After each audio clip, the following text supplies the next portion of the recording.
Seperti inilah keseruan ratusan masyarakat di Kecamatan Keramat Mulia, Kabupaten Kuningan, Jawa Barat, yang masuk ke dalam empang penuh lumpur untuk berburu ikan secara gratis Senin pagi. Sebanyak 5 kuintal berbagai jenis ikan mulai dari ikan nila, ikan mas, dan ikan mujair dilepas di empang berukuran 100 meter persegi itu untuk ditangkap oleh masyarakat secara bebas. Siapapun boleh mengambil ikan sepuasnya untuk dibawa pulang dengan catatan hanya boleh menangkap ikan dengan tangan kosong atau jaring kecil sederhana. Bulan Ramadan. Menyambut bulan Ramadan. Ya, gitu. Ngubak ikan. Iya. Senang nggak sih, Bu? 1 tahun sekali tuh. 1 tahun sekali. Iya. Senang, Bu? Alhamdulillah. Gitu. Senang. Iya. Dapat apa aja ikan sekarang, Bu? Dapat mujair. Jair, Ya. nila, ikan nila, terus Banyaknya si buntir dengan udang. buntut. Nampaknya berburu ikan gratis tersebut merupakan tradisi rutin setiap tahun yang digelar beberapa hari sebelum masuk bulan suci Ramadan dengan sebutan munggahan ngubek lauk. Dari Kuningan, Jawa Barat, Mahardika, iNews melaporkan. Banyak cara yang dilakukan warga menyambut datangnya bulan suci Ramadan. Salah satunya di Magelang, Jawa Tengah juga ini menarik pemirsa. Warga menggelar tradisi perang air sebagai bentuk penyucian diri.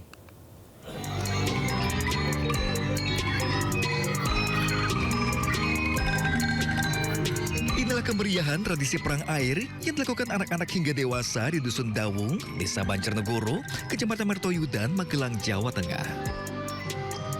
Tradisi ini rutin digelar setiap tahun jelang bulan suci Ramadan. Sebelum perang air, sesepuh desa bersama warga berjalan beriringan menuju mata air desa setempat. Di lokasi tersebut, mereka memanjatkan doa sebelum mengambil air. Selanjutnya, air yang sudah diambil menggunakan kendi, kemudian dibawa ke tengah desa untuk digunakan dalam perang air. Semula patusan itu dilakukan di Sungai Progo atau sungai yang ada di Jawa. Nah, Lu seneng nggak? Senang. Udah berapa kali ikut? 3. 3 kali. Tadi sempat lempar berapa kali? Lempar airnya? 10 kali. Dalam tradisi juga digelar berbagai pentas kesenian tradisional rakyat khas Magelang. Diharapkan dengan tradisi ini, warga dapat menjalankan ibadah puasa dengan khusyuk. Dari Magelang, Jawa Tengah, Puji Hartono, iNews melaporkan. Sindo Prime masih akan kembali pemirsa, tetaplah bersama kami.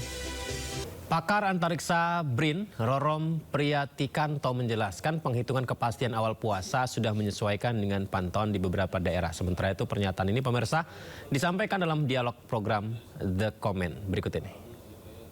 Kita kriteria tersebut ingin mewadahi komunitas yang meyakini bahwa kita harus melihat untuk memastikan bahwa kita memasuki bulan yang baru atau tidak. Nah, maka dari itu dibuatlah kriteria kemungkinan untuk melihat hilal.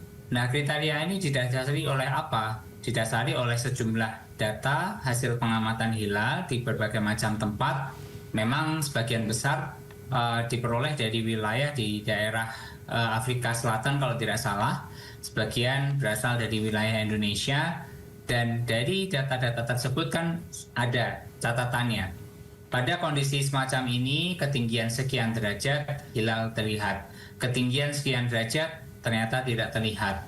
Maka dari itu diramu dan berujung pada kriteria ketinggian minimal itu 3 derajat dan elongasi minimal 6,4 derajat. Nah, ini adalah kriteria-kriteria yang dipakai oleh Mabim saat ini.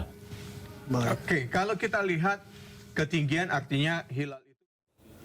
Sementara itu Profesor Tono Saksono, anggota Majelis Tarjih PP Muhammadiyah, mengutarakan bahwa hilal sudah terpantau sesuai dengan pengetahuan dan ilmu. Pernyataan ini juga disampaikan dalam dialog program The Comment.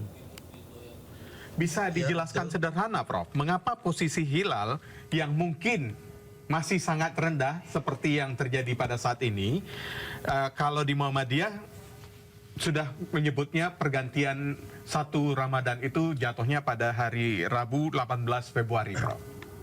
Baik, ya karena pada prinsipnya sebetulnya ijtima itu adalah mengakhiri siklus sinodis bulan. Ya. siklus sinodis perjalanan bulan ya. Jadi pada saat 1 detik pun setelah ijtima, 1 detik setelah ijtima hilal itu sudah terbentuk. Jadi tidak usah 1 menit, 1 detik pun sudah terbentuk. Bagaimana berapa besarannya anunya? Jadi gini, gampangnya itu begini. Ini kok ada surat tangting gitu ya? Nggak apa-apa ini ada suara gitu. Nggak apa-apa, Prof. Masih jelas terdengar, Prof. Jadi gini, berapa besarannya itu? Besaran pertumbuhan hilal itu? Gampangnya ngitungnya begini. Pada hari ke-15 itu terjadi 100%. Ya, 100%. Kalau 100% itu dibagi 15 hari, karena hari ke-15 kan, kemudian dibagi 24 jam,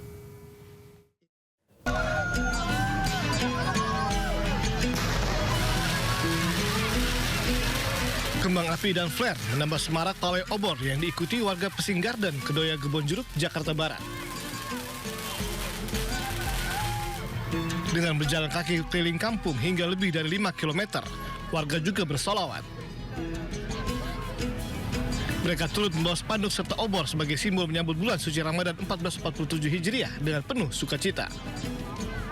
Warga berharap dapat beribadah lebih khusyuk serta aman di bulan Ramadan tahun ini. Warganya itu kurang lebih tadi hampir 1000-an kali ya. Jadi antusias masyarakat juga yang ada di lingkungan sini sangat menyambut bulan suci ini. Semoga menjadi lebih baik, nggak ada masalah buat ngejalanin ibadah Ramadannya gitu. Tadi senang ya? Iya senang banget. Jalan apa gimana? Iya jalan dari sini ke Pesing, terus muter lagi lewat jalan panjang, terus ke sini lagi.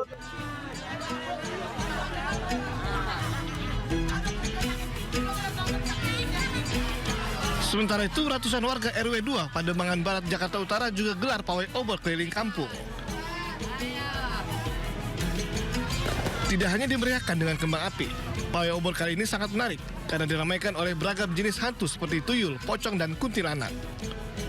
Di bulan suci Ramadan nanti, pihak RW setempat juga akan mengadakan sis kamling di malam hari untuk menghindari adanya aksi tawuran dari anak-anak muda.